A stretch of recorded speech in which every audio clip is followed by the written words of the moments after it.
Hola, bueno, hoy vamos a hablar sobre el pH. ¿Qué es el pH? Bueno, sobre los ácidos y bases. Pero para saber qué es un ácido y una base, tenemos que empezar por el pH. Y el pH significa potencial de hidrógeno. ¿Qué es el potencial de hidrógeno? Es la cantidad de iones hidrógeno o de OH- que existen en una sustancia. Esta es la fórmula. pH es igual a menos logaritmo de la concentración de los iones de H+. Y el pOH es menos logaritmo de la concentración de OH-. Y normalmente si sacamos el pH o el pOH, no, la suma nos tiene que dar 14. Este es un estimado de la escala que nos da la UPAC, que es la unidad de química pura y aplicada. Y nos dice que la concentración tiene que ir desde un 0, que sería lo más ácido que hay, hasta un 14, que es lo más alcalino. Yo había escuchado de sustancias que tenían pH negativo, -1, -2 o 18, pero esas son falsas, no existen realmente, no es algo que esté estipulado por esta unidad que es la que rige y le da a todos los compuestos su nombre y autoriza las teorías químicas. No, ellos no dijeron, si no lo dicen es mentira o todavía no es comprobable. Y entonces normalmente esta va a venir en una escala de 10. Te das cuenta que te van a dar un ejercicio y va a ser: calcula el pH de la concentración de estas sustancias, y su concentración es 2 por 10 exponencial 10 a la 14. Si sería 1, normalmente yo he mirado por los ejercicios donde es 1 por 10 a la 14, o a la menos 14 y algo así. Y nos va a dar un pH de 14 y 0 de concentración de OH. Y es porque el pH es hasta 14. Y entonces sería, ¿cuánto sería 14 menos 14? Sería 0. Más 14, 14 menos 0, pues sería 14. Y entonces,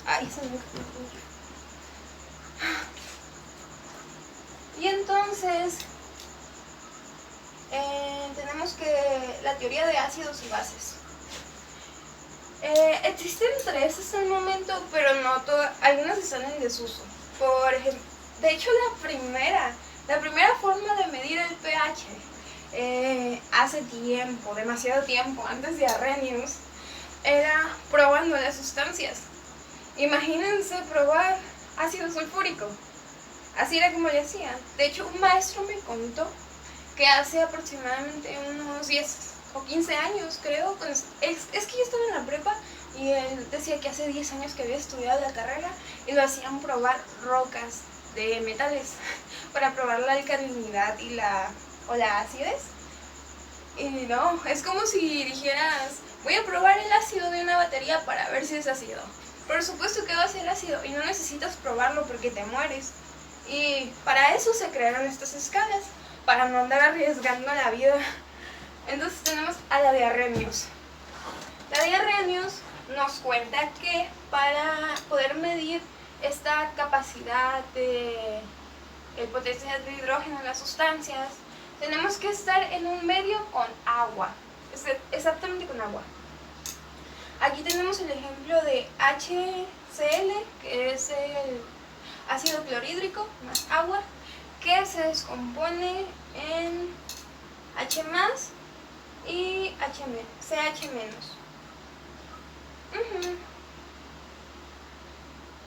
Sí. Luego también tenemos, esa es la característica de los ácidos. Pero las bases nos dicen que vamos a tener una base, cualquier base puede ser, más agua, que se va a descomponer en el compuesto y en OH-. Entonces Arrhenius también nos introdujo un nuevo término de unas sustancias que se llaman anfóteras. Sí, es que los confundo mucho con los alótropos, pero son anfóteras. Que nos dice, el ejemplo más común que nos da la naturaleza es el agua, donde el agua al descomponerse se generan iones H más y OH menos. Ajá, es que eso tiene mucho que ver con las disoluciones en agua, no en una acuosa. Podría ser en una acuosa, pero es más en esta, en la de Brocellori, pero no nos funciona tanto. Solamente como que el término más en uso actualmente, estos ya quedaron como que en el pasado, porque con cada cosa que sale, cada nueva teoría, se tienen que ir actualizando las personas, y esta es muy viejita. De hecho, Arrhenius fue el que se hizo la teoría de la panspermia, de eso de que la vida viene de otras partes del universo. Y los anfóteros también son muy comunes en los aminoácidos y en las proteínas, que son sustancias que se comportan a veces como ácidos y a veces como bases, dependiendo de la temperatura, del medio donde se encuentran y todo eso. Pero también los aminoácidos se comportan como alótropos, y eso se me hace muy interesante, porque algo de que los aminoácidos, esas cadenas de aminoácidos prácticamente se dividen en dos, siendo la misma molécula, y ponen la mitad en estado alcalino y la mitad en estado básico. Y está impresionante saber esto, de cómo dentro de tu cuerpecito hay de estas sustancias. También esto se debe a los equilibrios ácido-básicos, que en nuestro cuerpo tenemos que tener en ciertas zonas específicas, como el estómago. En el estómago tenemos que tener un pH aproximadamente de 2 por el ácido clorhídrico que hace que la comida se desintegre, el bolo alimenticio. Pero si es alterado, es acidificado más de la cuenta de ese 2 que es normalmente aceptado, puede generar úlceras gástricas, o puede generar también que las microvellosidades en el intestino se permeen y no sirvan para absorber los nutrientes, y es cuando tenemos problemas como de colon irritable y todas esas cosas, hasta diarreas muy fuertes por esta misma de que los nutrientes no son absorbidos en nuestro intestino. Y además hay partes de nuestro cuerpo, como los tejidos. Algunos tejidos necesitan ser ácidos, pero por dentro, como órganos, necesitan ser básicos, o al revés. Eso lo miré en un ejemplo de las arterias y las venas y el sistema sanguíneo, que por un lado tienen que ser de cierta forma, y por otro lado de otra cierta forma, para cumplir con las características homeostáticas de homeostasis requeridas para el buen funcionamiento de nuestro cuerpo. Y luego tenemos la teoría. Esta se apega mucho al agua, así que dijimos, a ver, nosotros no siempre vamos a poder tener una sustancia en medio acuoso o en agua, porque hay sustancias que al introducirlas en agua se vuelven malas, muy malas, o se convierten en otra cosa, y entonces reaccionan más bien que en convertirse en otras cosas, porque sí pueden convertirse, pero hay sustancias que al contacto con agua se vuelven explosivas o gases venenosos y así. Y luego tenemos, para explicar esta falta de no sabemos qué pasa con otros compuestos y por qué pasa esta cosa de que a veces cuando tenemos un compuesto ácido y lo combinamos con agua se vuelve básico, como en el ejemplo del CO3- y el agua. Entonces, cuando nosotros tenemos este es una base y el agua es un ácido, entonces se combinan y tenemos que forma HCO3- y OH-, que se comporta como una base. ¿Y esto por qué funciona? Esta es una forma de explicar por qué se convierte en una base en lugar de seguirse comportando como un ácido. Ah, sí, era al revés. El CO3 es un ácido y el agua es una base. Y pasa a ser básico de nuevo. Entonces también tenemos ejemplo el HCl+, es el agua. Entonces tenemos que se forma H3O más y Cl-. Esto explica una característica de al combinar los compuestos de las bases conjugadas y los ácidos conjugados, donde aquí al tener un HO del agua y un H del ácido clorhídrico, nos vamos acá al HO3 y tenemos una conjugación en sí. Tenemos el H del agua, el hidrógeno del agua, 2 hidrógenos y un hidrógeno del ácido. Entonces esto es un ácido conjugado. Y entonces tenemos el Cl, al que acá se le quitó, eso sería una base conjugada. Y entonces a lo último llegó este señor Lewis. Ese es Bronsted-Lowry. Sí, normalmente se dice Bronsted nada más, pero también Lowry implicó. O sea, está muy mal eso de que no le den tanto importancia a Lowry, porque eso se lo tiene merecido, por algo se llama así la teoría. Luego también tenemos a Lewis. Lewis fue quien hizo la regla del octeto, las configuraciones de estas, sí, o sea, en general el ego del octeto de los puntos de Lewis y todo eso. Hizo demasiadas cosas. Qué estupendo ser como ellos, que no solamente se quedaban en una parte, sino que se iban a demasiadas cosas, explicar el mundo químico, y no solo... yo soy biólogo, como Arrhenius, creo que sí era biólogo, porque tenía una teoría de la vida. Y Lewis, que creo que era matemático también. Y entonces, de hecho Lewis se apellida Newton, Gilbert Newton Lewis. Y yo siempre pensaba que era hijo de Lewis, que diga de Newton, pero creo que Newton nunca tuvo hijos, y se me hacía peculiar. Entonces este señor nos decía, no, todo esto ya no nos sirve. ¿Qué vamos a usar ahora como patrón para el seguimiento de la asicidad y basicidad? Los electrones. ¿Por qué los electrones? Porque los electrones en sí son los que, al momento de juntar los orbitales en las moléculas, son los que interactúan. No son los protones ni los electrones. Los protones solamente se mueven cuando tenemos isótopos. Y ni siquiera se mueven, solamente es que ya no hay dentro del núcleo la misma cantidad que en un elemento neutro, o conocido en la tabla periódica, que tiene esa neutralidad de electrón, protón a la misma vez. Y entonces, eso, con las nuevas teorías cuánticas y todas estas situaciones que salieron en el siglo pasado, se actualizó y es más o menos la que usamos ahora. A veces también se usa la de Bronsted-Lowry, pero no es como que...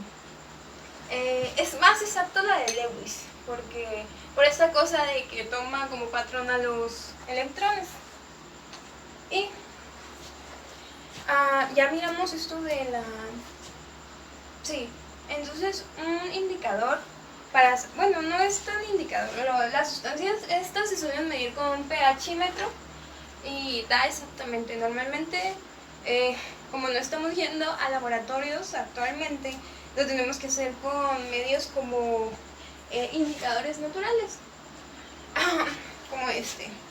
Esto es ácido clorhídrico amoníaco con antiocianina, que se tiñe de un color rojo y nos da que es un super ácido prácticamente. Y eso solamente es una gotita, se tiñó impresionantemente. Entonces la extraemos de frutos o verduras que tengan este color peculiar de el morado, como la col de lombarda, la cebolla, la remolacha, que creo que aquí en México se le llama betabel, o no sé si sean diferentes, y también de la pitaya se podría, sí, y de sustancias así con esta tonalidad medio roja, sí. Y esta sustancia dentro de las plantas, este pigmento más bien, las protege de los rayos ultravioleta y atrae a los insectos también para que las polinicen. También está, no solamente está en las plantas como los frutos y las verduras, también está en las hojas de algunas flores. Y por último, es muy importante mantener esta equilibrio ácido-base, no solamente en nuestro cuerpo, también en nuestro ambiente, porque si nuestro ambiente se afecta, obviamente nuestro interior también se va afectado, como con las lluvias ácidas. Las lluvias ácidas son... cuando cae la lluvia, normalmente tiene un pH un poquito ácido, de 6, 5.7 aproximadamente. Pero cuando es ácida, baja hasta 6. ¿Y eso por qué es? Porque al momento de caer el agua, por estas emisiones contaminantes que generan los hidrocarburos, como la gasolina al ser expulsada de nuestros automóviles o de las fábricas, hay demasiado óxido nitroso, óxido de nitrógeno en la atmósfera, en el ambiente, y también hay óxido de azufre, demasiado, y al combinarse con el agua forman ácido nítrico y ácido sulfúrico. ¿Qué son estas cosas? Ácidos demasiado ácidos que hacen que nuestras plantas al momento de caer, o sea, no solamente es una consecuencia del momento, ese ácido es absorbido por nuestras plantas y las plantas se secan no solo por el ácido, se secan porque esa concentración que tiene el ácido al absorberse por ellas hace que ya no absorban el aluminio del suelo y eso las mata, los minerales en sí.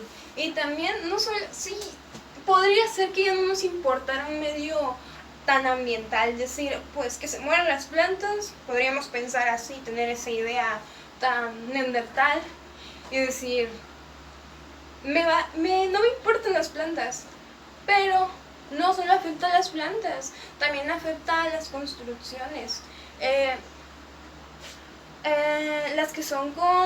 Las que tienen carbonatos en sí, las construcciones, que serían las que están construidas, nuestras casas están construidas con cemento. Y entonces esta situación de este medio tan ácido en el que vivimos hace que se destruya prácticamente. De hecho, el Taj Mahal allá en la India ha sido, o sea, es una construcción tan preciosa, hecha de mármol, es una tumba que hizo un emperador, o sea, romantiquísima la situación de que la hizo para su esposa y ahí está enterrada su esposa. Y o sea, tampoco estuvo tan bien porque mató a todos los constructores de esa obra para que nadie pudiera volver a hacer algo tan precioso como esa edificación. Pero de todas maneras, las fábricas que hay ahí en una parte tan contaminada como lo es la India, con todas esas situaciones que tienen medioambientales, además de la situación de que queman a sus muertos en medio de un río, nos hace pensar esto, de que una maravilla del mundo ha sido afectada en cuanto a su construcción molecular, porque está hecha de mármol y la lluvia ácida destruye el mármol y cambia el color y todo eso. O sea, podríamos perder hasta cosas como las construcciones griegas que son hechas de mármol. Todo por no querer caminar y usar el auto, por querer seguir consumiendo más cosas de las que ya consumimos, que tienen un proceso de fábricas y de industria y de fast fashion. Es impresionante cómo tantas situaciones nos llevan a la muerte y son cosas que nosotros provocamos, como también la muerte de los peces. La muerte de los peces es por esta misma acidificación del agua que cae a los ríos. Y de hecho esta acidificación del agua también nos puede matar, porque aún existen comunidades, más aquí en México y en partes donde no se cuenta con una buena, que son partes tercermundistas prácticamente, porque aquí estamos en vías de desarrollo, pero aún seguimos consumiendo agua de estanques, de ríos, de pozos. Entonces estos pozos se pueden contaminar también con los ácidos que vienen de la lluvia. ¡Ay! Qué estresante, qué desesperante, en serio, que todo esto pase por querer seguir teniendo más y más dinero. Pero esperemos que un día todo eso se acabe y sea armoniosa el ecosistema y todo esto. Bueno, gracias por escuchar mis quejas y todas estas cosas que... Bye.